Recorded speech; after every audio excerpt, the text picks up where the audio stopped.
Entre 1941 y 1945, durante la Segunda Guerra Mundial, el gobierno canadiense utilizó a sus soldados para realizar experimentos secretos en una remota base militar situada en las praderas de Alberta. Si esto se hubiese hecho con prisioneros, se hubiese considerado un crimen de guerra. 55 años más tarde, el gobierno intenta curar esta vieja herida.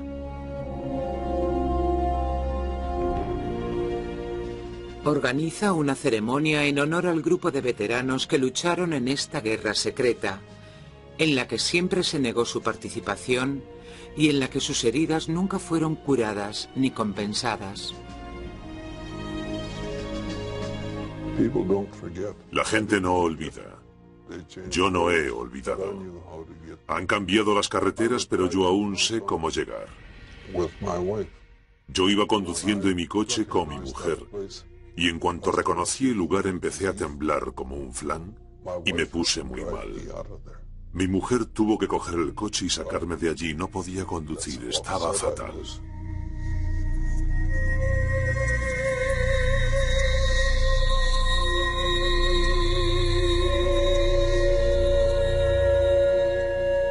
Guerra secreta.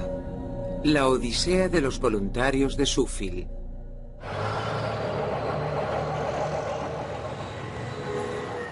A principios de la Segunda Guerra Mundial, las fuerzas armadas alemanas invadieron la mayor parte de Europa. Los ejércitos de Hitler condujeron a los británicos a las playas de Dunkirk. El ejército alemán estaba preparado para invadir Gran Bretaña en cualquier momento.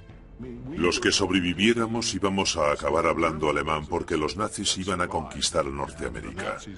Básicamente era así de sencillo. O si no, entrarían los japoneses por la orilla oeste y acabarían con nosotros. Así que estábamos luchando para sobrevivir. Los aliados creían que Hitler era capaz de todo, incluso de utilizar armas químicas y biológicas. Alemania había usado gas mostaza en la Primera Guerra Mundial y los soldados canadienses habían sufrido los efectos de dicho ataque. También las tropas japonesas lo habían utilizado en Manchuria en 1938 contra los chinos. Los habitantes del oeste de Canadá temían ser los siguientes. Los científicos canadienses, en particular el señor Frederick Banting, nuestro único premio Nobel en aquella época, estaban convencidos de que los alemanes harían uso de este tipo de armas y de que las utilizarían para obtener una ventaja militar, basándose en su falta de escrúpulos y ética.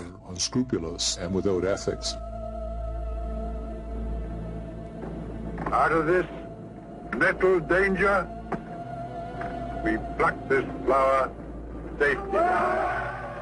Antes de iniciarse la guerra y sobre todo antes de la conferencia de paz del 38 en Múnich, Banting predijo la mayoría de las cosas que iban a suceder. Le preocupaba que los alemanes fueran los primeros en desarrollar armas químicas y bacteriológicas. Pero no fue hasta la caída de Francia en junio de 1940 que las predicciones de Banting se hicieron realidad. Los ingleses ya no podían utilizar las instalaciones del norte de África para la experimentación con armas químicas, así que se fueron a Canadá. Encontraron lo que buscaban en las grandes praderas de Alberta, en un complejo de viejos edificios llamado Suffield, que pronto se convertiría en un centro de experimentación. Y llevaron hasta allí a más de 10 o 15 personas de centros británicos, especialistas en este tipo de trabajos, a los mejores científicos. Y en principio su misión era empezar con las nociones más básicas para intentar enseñarnos al resto de nosotros cómo funcionaba todo esto. Suffield era dirigido por británicos y canadienses, pero Canadá conservaba su jurisdicción. La agencia de investigación se establecía en Ottawa. El científico jefe era el Dr. Otto Maas, un profesor de la Universidad de McGill, conocido en Canadá como el señor Química. Así que Maas elaboró la agenda de investigación, ya que lo que imperaba era la necesidad de probar los gases que se estaban desarrollando. probar las armas que se estaban fabricando de diversas maneras. Una de las maneras de probarlas era ver cómo reaccionarían a la exposición a los gases los soldados. Pidieron al ejército canadiense que reclutara soldados voluntarios. Enseguida se colocaron anuncios en todos los campos de entrenamiento militares. El sargento me llevó a un lado y me dijo: ¿has oído hablar alguna vez de Suffield en Alberta? Yo le dije: no, sargento. Bueno, allí también te lo vas a pasar muy bien. Allí no tendrás que dormir en tiendas de campaña ni utilizar el orinal. Allí hay sábanas y fundas de almohada blancas y la comida es buenísima. Y si quieres comerte 3 o 4 huevos por la mañana, te los dan.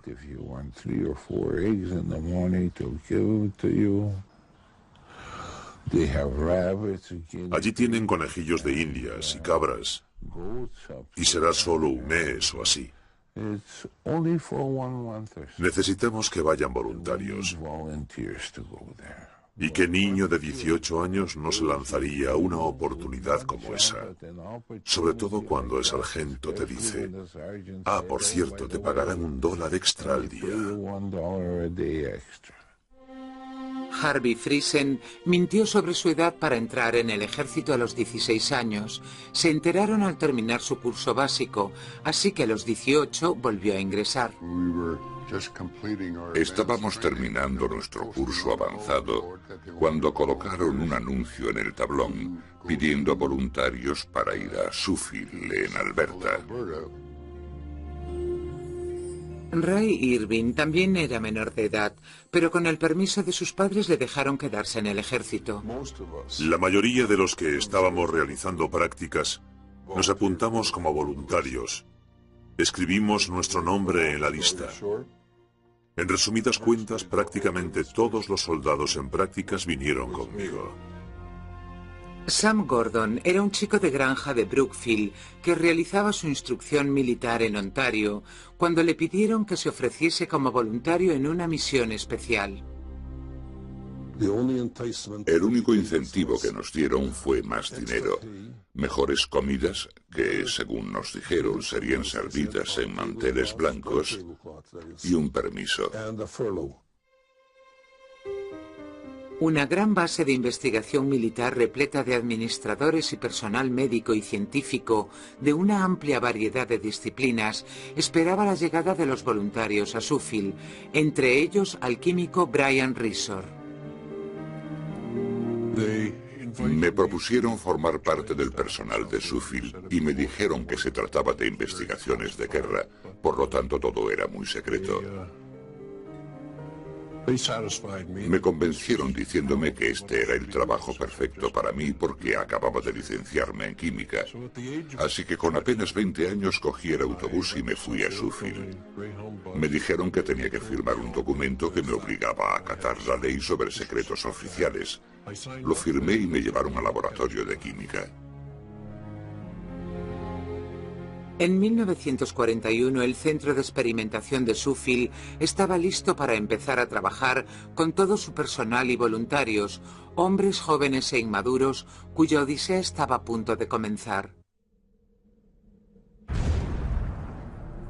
El ejército canadiense estaba dispuesto a averiguar todo lo posible sobre el gas mostaza y sus efectos bajo diferentes condiciones de batalla.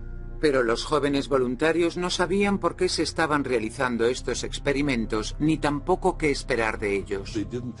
No me dijeron que tenía que ponerme una mascarilla, y yo estuve cuidando de todos los animales, las cabras, las ovejas, las cobayas. Podía oler los gases que emanaban de los pequeños animales. Pero bueno, es normal que no lo tomes en serio. No tenía forma de saber que al final esto provocaría mi enfermedad.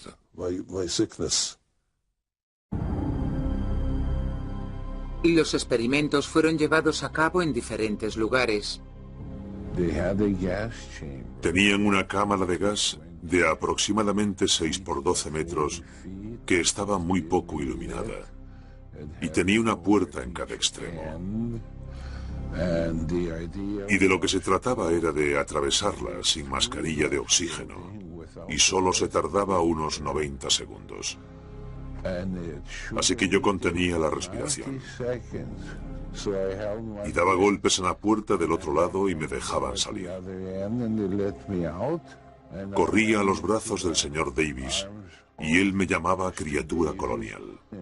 Me decía que había hecho trampas, que tenía que hacer como todos los demás, que se suponía que tenía que respirar el gas y que como no lo había hecho me castigarían.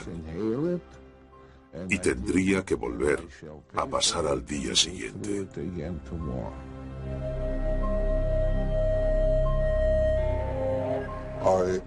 Me ordenaron que llevase a 4 o 5 chicos a otra cámara de gas que estaba en otro lugar. Y me ordenaron que no les dejara quitarse las mascarillas de oxígeno. Y nos quedamos en esa cámara, con nuestras máscaras de oxígeno puestas, unos 45 minutos. Hacía muchísimo calor allí dentro.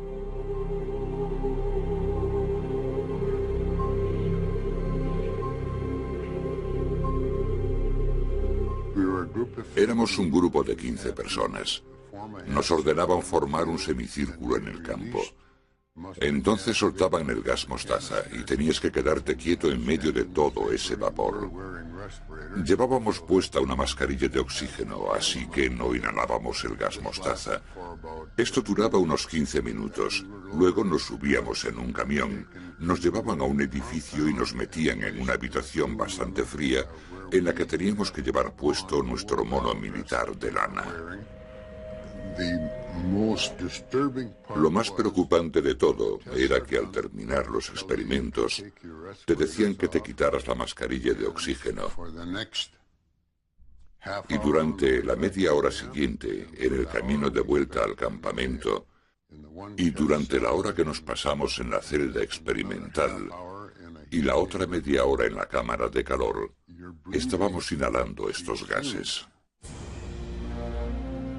Al grupo de Harry Flander lo llevaron a la pradera. Les dijeron que se pusiesen las mascarillas de oxígeno y que se colocasen en lugares estratégicos. No les explicaron por qué.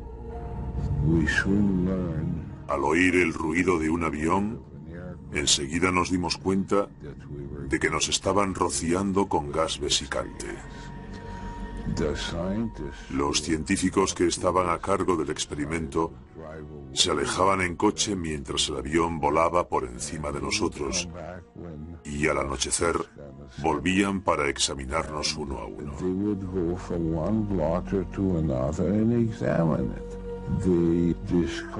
Vieron que yo tenía 7 granos, 3 de ellos en el omóplato, en la espalda.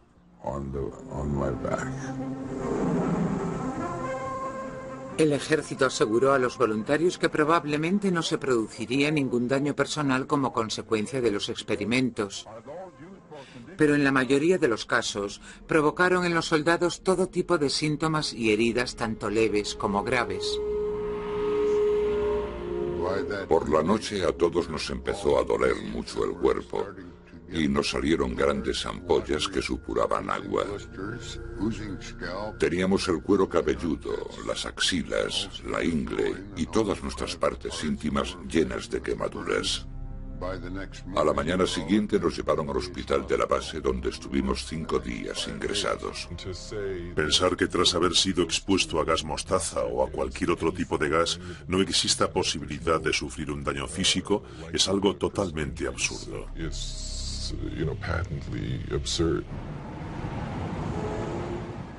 El doctor Carl Kelsey es médico e investigador oncológico en la Escuela de Salud Pública de Harvard. En 1992, el doctor Kelsey colaboró en el estudio más exhaustivo que se ha realizado sobre la exposición al gas mostaza. Durante la Segunda Guerra Mundial, el gobierno estadounidense también llevó a cabo experimentos muy parecidos a los de Suffield. Los investigadores americanos examinaron a cientos de soldados estadounidenses. En 1993 los resultados del estudio fueron publicados en un libro titulado Veteranos en peligro, que fue muy criticado con la forma en la que trataron a los veteranos. La exposición a esta clase de componentes conlleva un alto riesgo. Es un material muy tóxico, así que lo que hicieron no estuvo nada bien. Tenía mucha fiebre. Me ingresaron en el hospital de la base de Sheffield con fiebre muy alta y dolor de garganta, y seguía teniendo dolor de oídos. Pero me diagnosticaron paperas. Harry Flanders desarrolló unos síntomas aterradores: ceguera temporal seguida de hipersensibilidad a la luz. Me encerraron en un cuarto oscuro durante 2 semanas. En el segundo día que estuve allí, un médico bastante joven vino a verme y me dijo que creía que tenía sarampión. Entonces, un par de días después, vino otro y me dijo que tenía paperas. No tenían paperas, y después de haber vivido esta experiencia, decirles que tenían paperas, eso indica claramente que estaban intentando ocultar la información sobre estos experimentos y por tanto decidieron darles a todos la misma respuesta. Cuando Ray Irving salió de su aislamiento, regresó al hospital a visitar a sus amigos. A 4 o 5, el gas mostaza les había quemado la piel.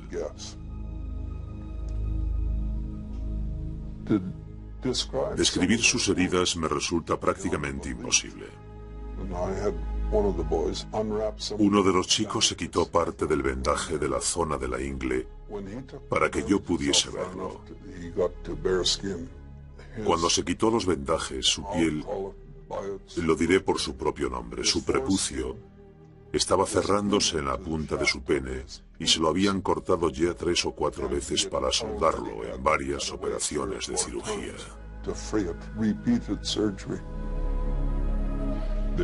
Hubo hombres que sufrieron infecciones genitales crónicas. Lo que pasaba es que te salían ampollas, algo que es extremadamente doloroso, y se te hinchaba todo, y esto luego daba paso a los problemas crónicos.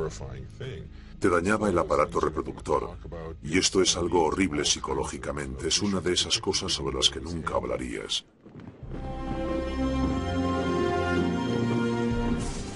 La mayoría de los veteranos creían que al ofrecerse voluntarios para los experimentos de Sheffield estaban ayudando a ganar la guerra, y creían que cuando la guerra terminase recibirían el mismo reconocimiento que aquellos que lucharon en combate.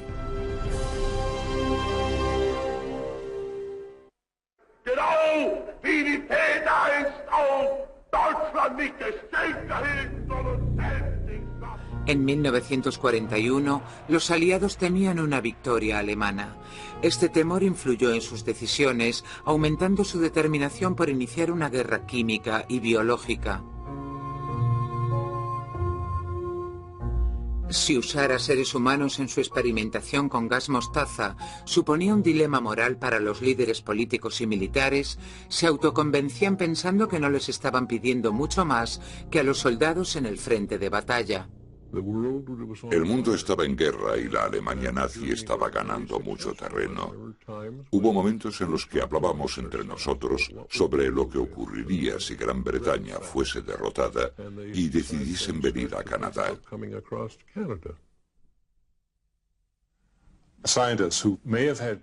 Los científicos que tenían ciertas dudas sobre la ética de los experimentos acallaban sus conciencias argumentando que esta investigación era necesaria para acabar con la guerra, salvar muchas vidas y proteger a sus compatriotas contra un tipo de armas que seguramente usarían sus temibles adversarios.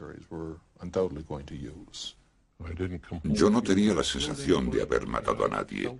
Yo sentía que había contribuido a la guerra y me recordaba que esta había sido la forma más segura de salvar al mundo. Estábamos preparados, sabíamos cuál era el problema y cómo podíamos solucionarlo. La guerra es mala, muy mala.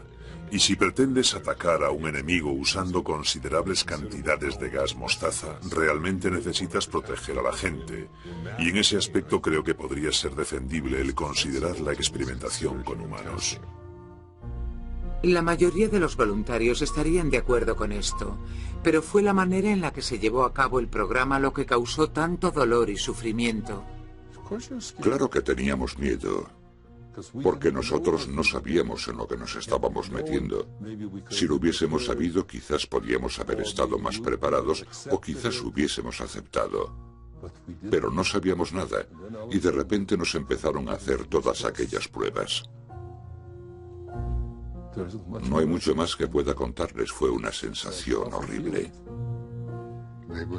Venían a vernos con cuadernos y se dedicaban a pasar las hojas, a mirarnos y a tomar notas de lo grandes que eran las ampollas, del aspecto que tenían hoy y cosas así. No respetaban nuestra intimidad, ni nos aplicaban ningún tipo de tratamiento. Ni siquiera recuerdo que me ofrecieran una aspirina. Ningún médico, ningún personal autorizado nos aplicó ningún tipo de medicación en las heridas que teníamos. Y dejaron las heridas abiertas y ya está, sin vendajes ni nada. En la Primera Guerra Mundial ya vimos muchas de las heridas que provocaba el gas mostaza. No había necesidad de observar qué pasaría cuando fueran expuestos al gas. El sulfuro de cloroetilo, comúnmente llamado gas mostaza, fue sintetizado por primera vez a mediados de 1800 y a principios de los años 30 ya se habían publicado estudios detallados sobre sus efectos en seres humanos. ¿Por qué entonces necesitaban los aliados experimentar con los soldados? Esta es una pregunta que se ha hecho muchas veces porque cuestiona algo realmente importante, un asunto ético. ¿No podían simplemente haberse basado en la experiencia de la Primera Guerra Mundial, en la que hubo más de 250.000 de víctimas de este gas? ¿No podían simplemente haber consultado los documentos? Y la respuesta es sí, por un lado, pero en su mayoría no, porque estos gases eran mucho más refinados. El nivel tóxico del gas mostaza era mucho más alto en 1939 que en el 18, y también se usaron unos sistemas completamente diferentes para la liberación del gas.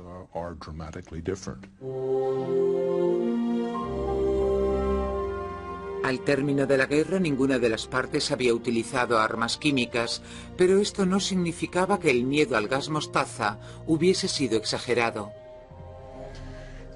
Hubo al menos 8 ocasiones en las que estuvimos a punto. El mundo estaba al borde del abismo. Había un bando que estaba preparado, que estaba considerando muy seriamente utilizar este tipo de armas. Esto empezó en 1940, cuando los británicos, en un intento por evitar una invasión alemana, consideraron utilizar gas mostaza para protegerse de la invasión nazi. En 1942, Canadá consideró utilizar este mismo gas para evitar una posible invasión japonesa por la costa oeste.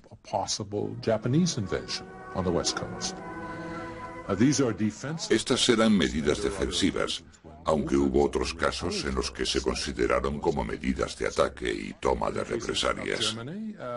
En el caso de Alemania, Adolf Hitler tenía un odio patológico a las armas químicas, porque ya había sido gaseado en la Primera Guerra Mundial, y por tanto las investigaciones que se realizaron en Alemania fueron sin su autorización, principalmente por las SS, por Himmler y sus hombres. Durante el tiempo que estuvimos trabajando allí, estábamos convencidos de que Canadá no usaría armas químicas. Había firmado el Protocolo de Ginebra, pero estaba preparada en el sentido de que tenían esas armas a mano. En 1946, los hombres de Suffield volvieron a casa y mantuvieron en secreto todo lo que había sucedido allí.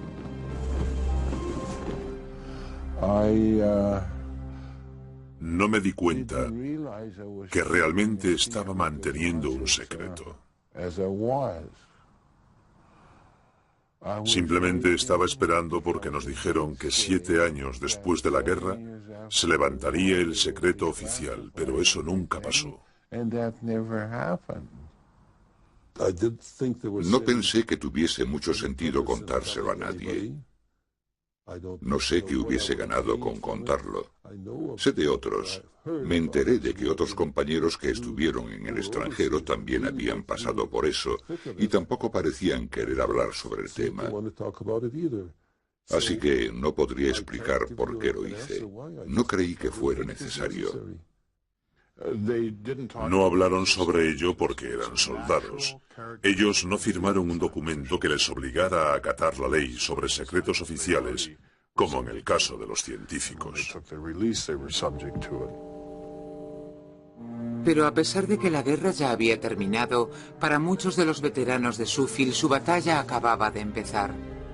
Al terminar su servicio, sus historiales médicos estaban en blanco, sin ningún tipo de información sobre cómo tratar los síntomas en el caso de que se presentasen, y lo hicieron. Al terminar la guerra, el ejército simplemente dejó que los veteranos de Suffield se fuesen a casa. No se les avisó de que podrían surgir complicaciones como consecuencia de la exposición al gas. Cáncer, enfermedades crónicas pulmonares y cicatrices en cualquier parte que hubiese sido expuesta. También podrían surgir problemas de visibilidad debido al contacto con los ojos e infinidad de efectos crónicos en los distintos órganos como consecuencia de la exposición. En 1946, retomé mi vida como ciudadano normal. Y antes de que acabara ese año, me empezaron a salir todo tipo de ampollas en manos y brazos. Estuve 3 veces ingresado en el hospital militar de Winnipeg. No paré de repetir que en 1945 había formado parte de un programa experimental en Suffield, Alberta, en el que había sido expuesto a gas mostaza y que estos eran los efectos secundarios. Cada vez que contaba la historia me decían, en su historial médico no hay ningún tipo de información que indique que haya estado usted en Suffield, ni que haya sufrido ningún tipo de daño. Nada más terminar la guerra, Ray Irving fue trasladado a la Marina canadiense, donde empezó a tener síntomas inusuales. Me salieron unos bultos. En toda la parte de detrás de la cabeza y del cuello de cada folículo del pelo me salieron pequeños forúnculos. Fue realmente doloroso y duró bastante tiempo. Los médicos me dijeron que creían que se trataba de una reacción alérgica al metal y me dijeron que tendría que intentar eliminar algunos de los metales a los que yo debía de estar reaccionando. Los médicos me dijeron, guarde todos sus cubiertos metálicos. Yo creo que fui el único soldado del ejército del Pacífico que comía con cubiertos de porcelana. Después de terminar las primeras pruebas me encontraba un poco mal, pero no me imaginé que fuera nada grave. Pensé que quizás fuera una congestión o un resfriado. No fue hasta 1980 cuando realmente empecé a sentir los efectos. Me diagnosticaron asma y estuve bastante mal. Estuve unos cuantos años con muchos dolores. Cuando les conté por lo que había pasado, me dijeron que el daño podía permanecer latente durante muchos años. Yo a veces, sin razón aparente, tengo fiebre y llego hasta los 41 grados. Me pasa cada 2 años o así. Y nunca me imaginé que eso podía estar relacionado con las pruebas de Suffield. Pero ahora sé que sí, que está relacionado, porque a partir de ahí empezó todo. Hay muchísimos efectos crónicos como consecuencia de la exposición al gas y la gente estuvo mucho tiempo desinformada, con lo cual es totalmente comprensible que ellos ahora se pregunten si algo o todo está relacionado con esto. El gas me dañó los pulmones, pero nadie se atreve a confirmarlo. Pensé, si no encuentran mi historial médico y vuelven a negármelo, prometo que me suicidaré. He pedido al Consejo Nacional de Investigaciones Científicas que me diseccionen. Y una vez que lo hagan, verán lo dañados que tengo los pulmones. Y entonces por fin lo reconocerán.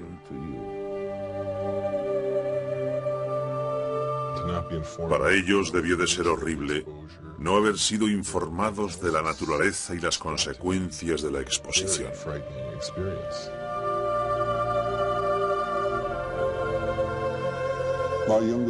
Mi hija pequeña nació con un eczema tan fuerte que también lo ha heredado su hija. ¿De dónde salió? No tenemos ningún caso así en mi familia, y no creo que mi mujer tampoco lo tenga. Mi mujer y yo sufrimos muchísimo cuando mi hijo de 9 meses murió repentinamente en Alemania, en un hospital británico, debido a una misteriosa enfermedad cardíaca. Luego murió mi otro hijo de una misteriosa enfermedad cardíaca en Montreal. Tenía 32 años. No hay ninguna explicación para ello. He perdido 2 hijos. No tengo más hijos y es muy doloroso. Esta gente hizo algo increíble y como consecuencia tienen el riesgo de padecer un número significativo de problemas médicos. Y yo creo que nuestra obligación es cuidar de estas personas.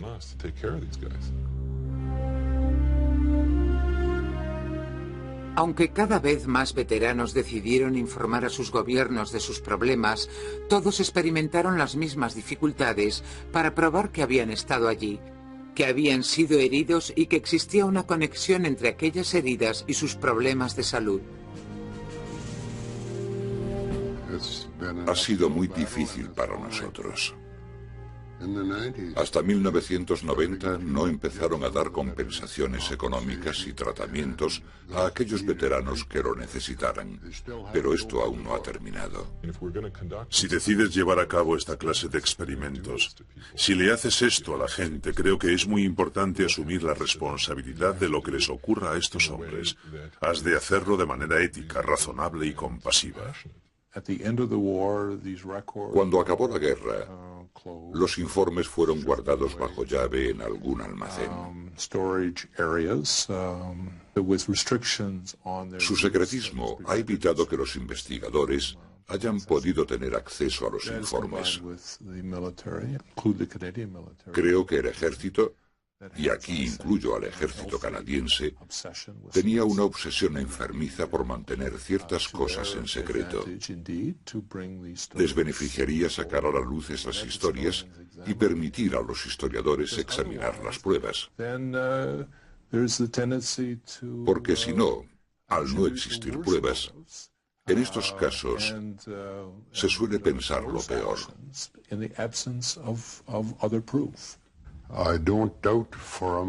No dudo ni por un momento que para el gobierno de aquella época y para el ejército, la experimentación con humanos fuera algo muy fuerte. Por tanto, hicieron todo lo que pudieron para deshacerse de toda la información y negarlo una y otra vez.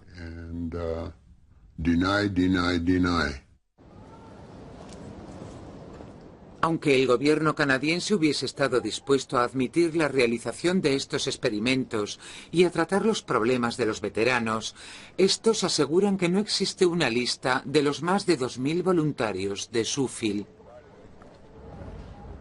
Es imposible a no ser que la destruyeran.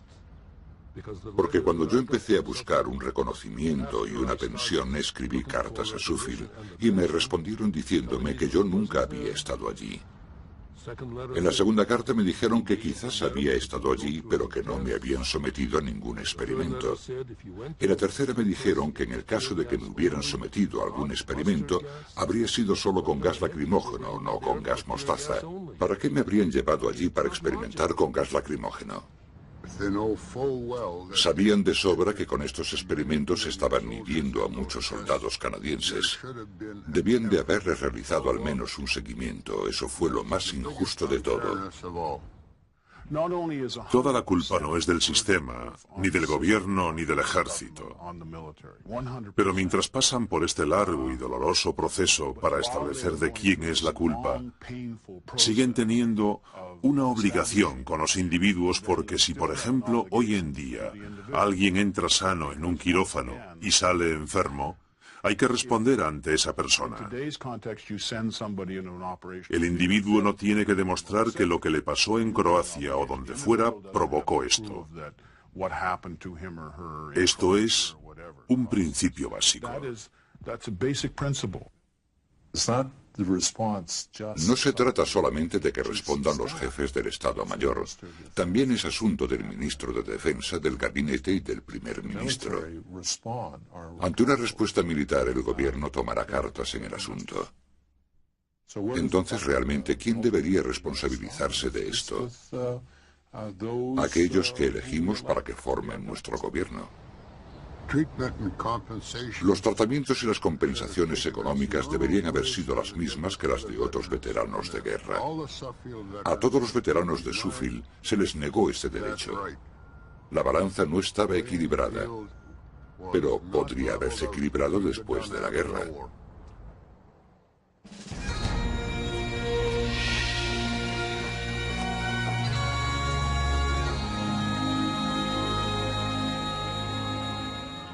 «55 años después, el gobierno de Canadá toma cartas en el asunto gracias al diputado liberal John Brayden.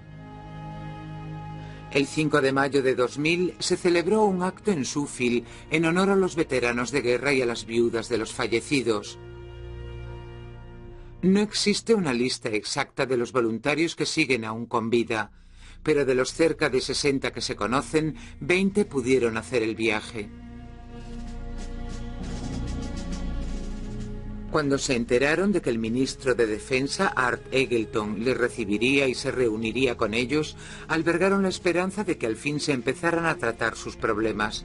Por fin, la balanza se estaba equilibrando. During the war, it was secret information. They did not want this information to get out to the enemy, obviously, what was going on here.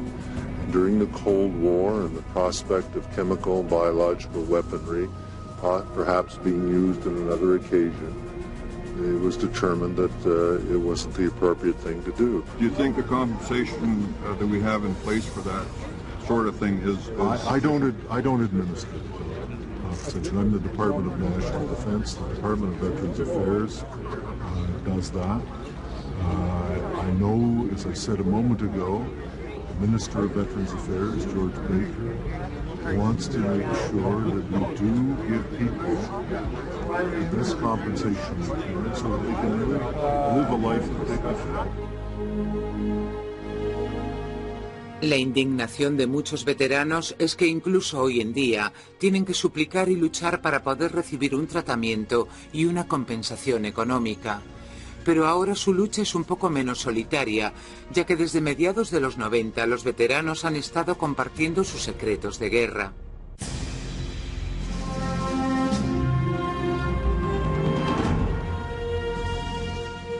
A mediados de los 90 empezaron a aparecer historias en los medios sobre los experimentos realizados en Suffield y algunos veteranos aprovecharon para presionar al gobierno y obtener ayudas. Pero creen que estas ayudas llegan demasiado tarde y son poco generosas. El general Louis Mackenzie asegura que esto se debe a que los voluntarios no tienen influencia política. Si intentas hacerlo desde abajo, presionando al sistema, con alguna ayuda de los medios, etc., se tarda mucho tiempo. Sería percibido como una especie de estrategia para retrasar el proceso, para dar largas al asunto y dar tiempo a que todos se mueran, y así no habría ya de qué preocuparse. Ni siquiera en sueños me puedo imaginar a ningún canadiense que llegase a esa conclusión.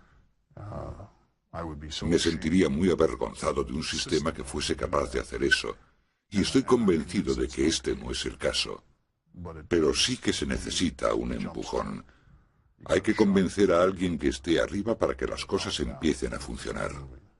El general Mackenzie asegura que los veteranos se merecen algo mejor, que se podía haber gestionado de otra manera. Sin lugar a dudas, admitiré públicamente la contribución de todos y cada uno de ellos por su nombre, para que no se les reconozca como grupo, sino como individuos. Me comunicaré con ellos. Una de las formas de comunicarse con tanta gente es encontrar a un segundo al mando en servicio en esa zona, a un general local o algo así, para que les vaya a visitar a su casa y así yo pueda analizar cada caso. Y esto no es un proceso largo, que lleve años y años. Averiguas cuál es el problema e inmediatamente te pones en marcha para aliviar su sufrimiento y para considerar su compensación económica. Y digo considerar porque no sé cuáles son las situaciones, pero definitivamente esa debe ser una opción. Y el gabinete ministerial de cualquier gobierno podría ocuparse de esto en solo 10 minutos. Nos ha llevado más de medio siglo llegar hasta aquí. La mayor parte del mérito es de John Bryden, que hizo pública la difícil situación de los veteranos de guerra. Antes que político fue periodista y publicó un libro titulado Aliados Mortales, que levantó el secretismo en torno a la experimentación con gas mostaza en Canadá durante la guerra. This is a ceremony dedicated to their story and their sacrifice.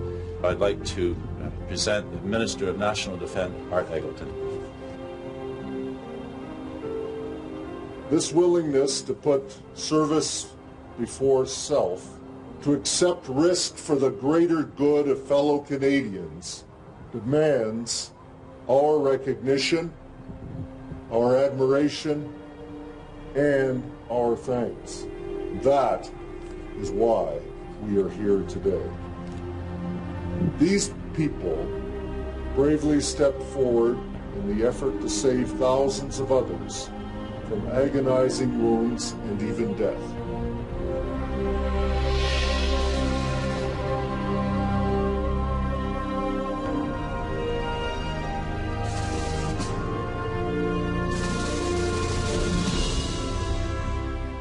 La mayoría de los veteranos de guerra y las viudas de los fallecidos que acudieron a la ceremonia apreciaron este gesto de reconocimiento. Pero días e incluso semanas después surgieron otra vez las dudas y las recriminaciones cuando empezaron a cuestionarse si realmente esto había significado un cambio en su lucha. Realmente para mí la ceremonia no significó nada. Reviví viejos recuerdos que tenía muy adentro. Y pensé que de todos los hombres que habían estado allí, solo había 20. ¿Dónde estaba el resto? ¿Muertos? ¿O qué había pasado? ¿Dónde estaban? Eso fue lo que más me impresionó. Entonces, si esto era lo que había pasado, ¿por qué yo había sobrevivido?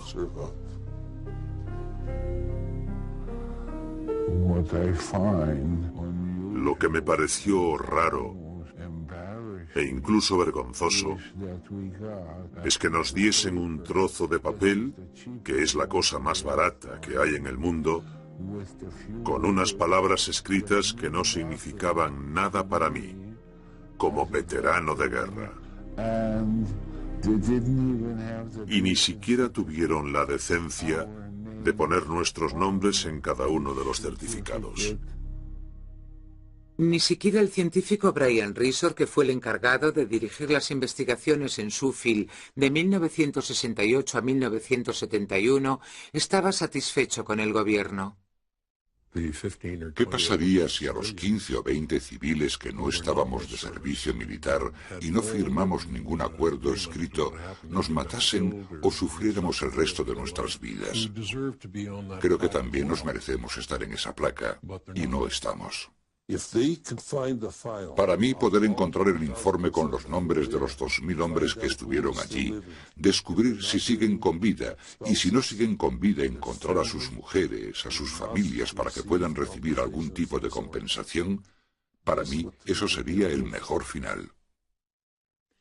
Desgraciadamente, el gobierno asegura no saber ni el paradero ni la actual situación de los restantes veteranos. Carl Kelsey cree que se ha perdido una oportunidad única. Si hubiese habido un seguimiento de esta gente y hubiésemos visto la incidencia del cáncer en el grupo, hubiésemos obtenido una información muy valiosa. Uno de los aspectos sobre los que realmente necesitaríamos saber más son los efectos de bajas dosis de agentes cancerígenos. En los seres humanos el gas mostaza es un agente cancerígeno y allí se realizaron experimentos con dosis muy bajas. Si todo esto se llega a observar con detenimiento, podíamos haber obtenido mucha información importante.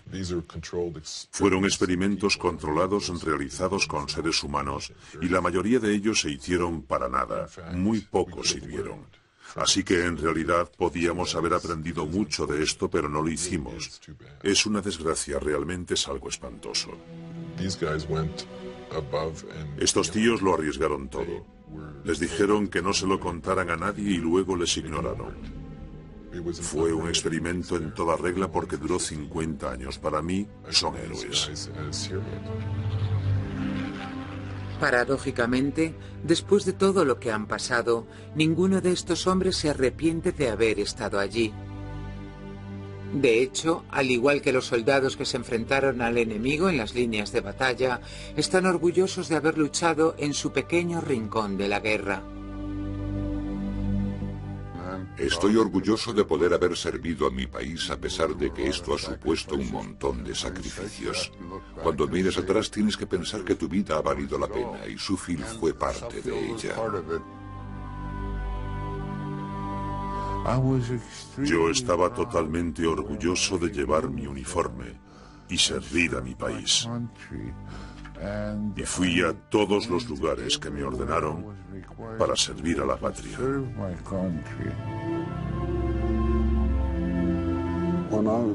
Cuando era joven, buscaba emoción. De cualquier tipo o manera, me daba igual. No me deben una disculpa. Lo que hice, lo hice voluntariamente.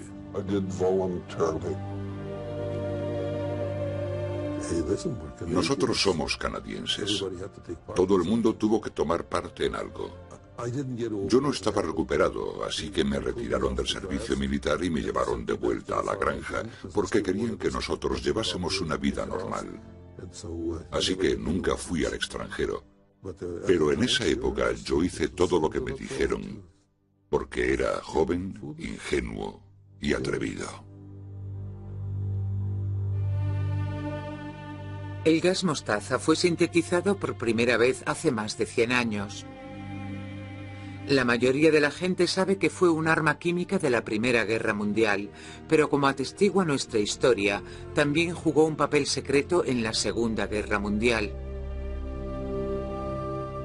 En 1946 el gobierno canadiense cogió 30.000 barriles de gas mostaza que recorrieron en tren todo el este de Canadá hasta Halifax. Allí los subieron a una vieja embarcación.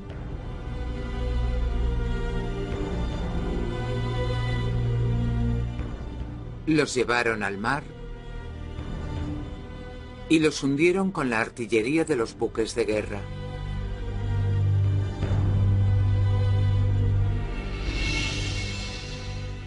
En la guerra entre Irán e Irak, que duró desde 1980 hasta 1988, Irak utilizó gas mostaza contra soldados y civiles. Hoy en día, el mundo sigue estando expuesto al peligro de este gas tóxico, que puede ser producido de manera fácil y barata por países crueles o terroristas. Canadá y Estados Unidos tienen grandes arsenales de gas mostaza y librarse de ellos de una manera segura promete ser una tarea complicada y cara. El problema del gas mostaza aún no ha desaparecido. Tampoco lo harán los veteranos de los experimentos de Suffield. Ahora que han sido recordados, no será fácil olvidarlos.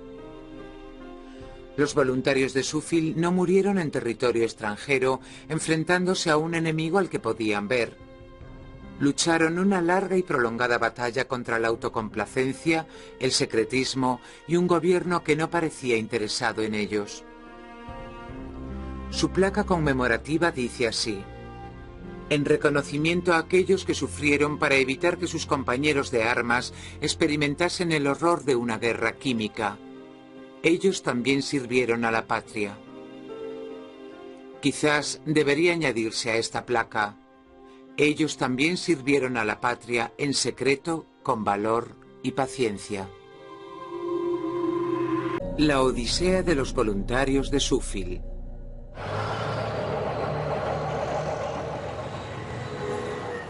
A principios de la Segunda Guerra Mundial, las fuerzas armadas alemanas invadieron la mayor parte de Europa. Los ejércitos de Hitler condujeron a los británicos a las playas de Dunkirk. El ejército alemán estaba preparado para invadir Gran Bretaña en cualquier momento. Los que sobreviviéramos íbamos a acabar hablando alemán porque los nazis iban a conquistar Norteamérica. Básicamente era así de sencillo. O si no, entrarían los japoneses por la orilla oeste y acabarían con nosotros. Así que estábamos luchando para sobrevivir. Los aliados creían que Hitler era capaz de todo, incluso de utilizar armas químicas y biológicas.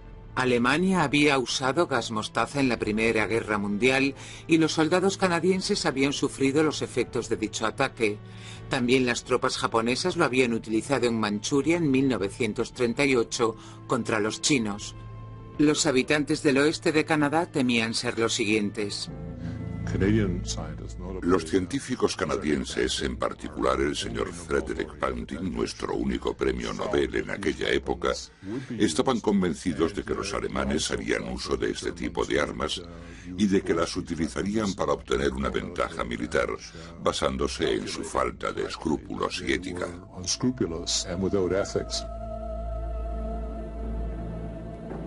Out of this metal danger,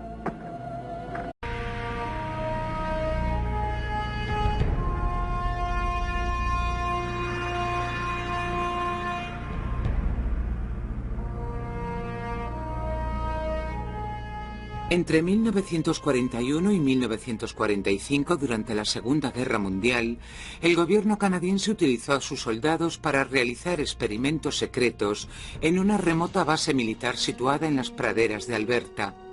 Si esto se hubiese hecho con prisioneros, se hubiese considerado un crimen de guerra.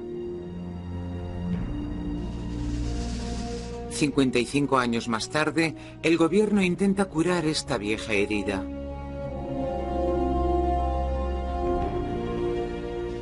Organiza una ceremonia en honor al grupo de veteranos que lucharon en esta guerra secreta, en la que siempre se negó su participación y en la que sus heridas nunca fueron curadas ni compensadas. La gente no olvida. Yo no he olvidado. Han cambiado las carreteras, pero yo aún sé cómo llegar. Yo iba conduciendo en mi coche con mi mujer, y en cuanto reconocí el lugar empecé a temblar como un flan y me puse muy mal. Mi mujer tuvo que coger el coche y sacarme de allí. No podía conducir, estaba fatal.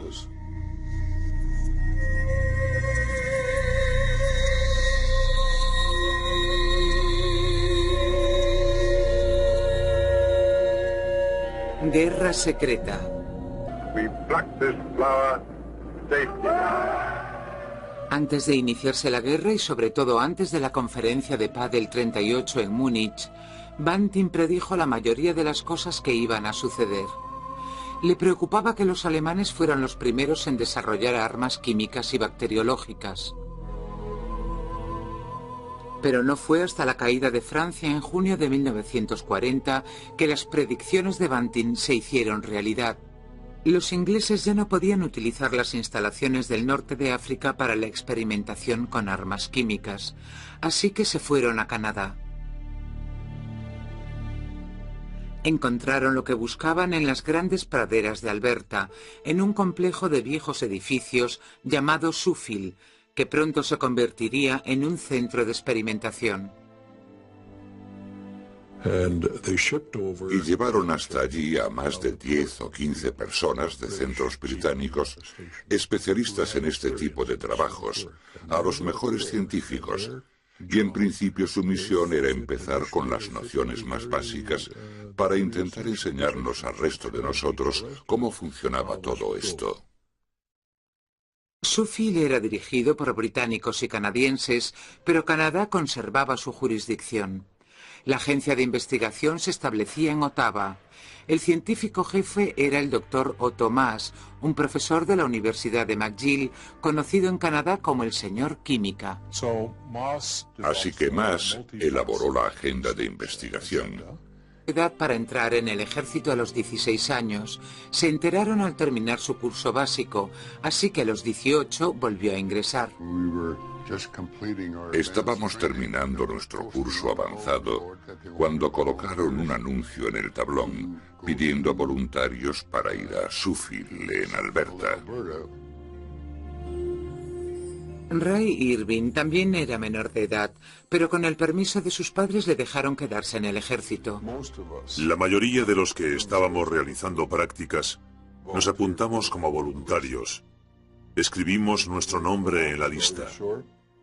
En resumidas cuentas, prácticamente todos los soldados en prácticas vinieron conmigo. Sam Gordon era un chico de granja de Brookfield que realizaba su instrucción militar en Ontario cuando le pidieron que se ofreciese como voluntario en una misión especial. El único incentivo que nos dieron fue más dinero, mejores comidas que, según nos dijeron, serían servidas en manteles blancos y un permiso. Una gran base de investigación militar repleta de administradores y personal médico y científico de una amplia variedad de disciplinas esperaba la llegada de los voluntarios a Suffield, entre ellos al químico Brian Risor. Me propusieron formar parte del personal de Suffield y me dijeron que se trataba de investigaciones de guerra, por lo tanto todo era muy secreto. Ya que lo que imperaba era la necesidad de probar los gases que se estaban desarrollando, probar las armas que se estaban fabricando de diversas maneras. Una de las maneras de probarlas era ver cómo reaccionarían a la exposición a los gases los soldados. Pidieron al ejército canadiense que reclutara soldados voluntarios. Enseguida se colocaron anuncios en todos los campos de entrenamiento militares. El sargento me llevó a un lado y me dijo, ¿has oído hablar alguna vez de Suffield en Alberta? Yo le dije, no, sargento. Bueno, allí también te lo vas a pasar muy bien. Allí no tendrás que dormir en tiendas de campaña ni utilizar el orinal. Allí hay sábanas y fundas de almohada blancas y la comida es buenísima. Y si quieres comerte 3 o 4 huevos por la mañana, te los dan.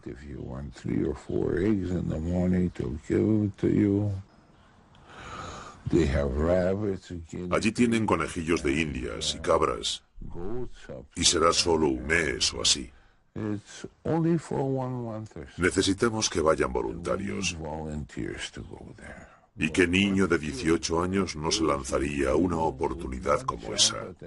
Sobre todo cuando el sargento te dice, por cierto, te pagarán $1 extra al día.